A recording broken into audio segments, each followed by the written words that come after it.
শুরু করবো। আসসালামু আলাইকুম। আমরা টেলিফোন আমাদের মাগুরা হটলাইনে মোবাইল নাম্বারে ফোন দিয়ে জানান যে পাল্লা বুজরুক শ্রীকুণ্ডি একটা কলার বাগানে আগুন লাগেছে।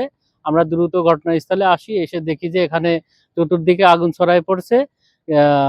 মাঠের ভিতরে আমাদের গাড়ি যাওয়া কষ্টকর জন্য আমরা 5 থেকে 7টা ডেলিভারি হোস ছাড়াইয়ে আমরা ঘটনাস্থলে পৌঁছাই দেখি যে আখের ক্ষেতে আখ কাটার পরে যে পাতা থাকে সেখানে আগুন ধরাই দিয়েছে এবং পাশে কলার বাগানের কিছু অংশ ধরার ভয়ে স্থানীয় নাম্বার থেকে আমাদেরকে ফোন দেয় যে এখানে কলার বাগানে আগুন লাগছে। আমরা দ্রুত আমাদের ফার্স্ট কল গাড়ির দিয়ে ডেলিভারি হোস ছড়াইয়ে আমরা সেই আগুন নিয়ন্ত্রণে আনি এবং এখানে স্থানীয় লোকজন আমাদের কাজে সহযোগিতা করছে এবং সম্পূর্ণ আগুন আমরা নির্বাপন করতে পারছি।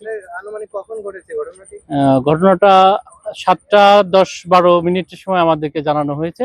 আমরা আগুন নিয়ন্ত্রণে আনতে কত সময় লেগেছে? আমাদের ঘটনাস্থলে আসার পর আগুন নিয়ন্ত্রণে আসতে সর্বোচ্চ 5 থেকে 7 মিনিট সময় লেগেছে। তো আগুনটা বেশি বিস্তার লাভ করেছিল, কিন্তু ছোট ছোট জায়গায় আগুন হওয়ার কারণে আগুনটা দ্রুত নির্বাপন করা সম্ভব হয়েছে। ধন্যবাদ।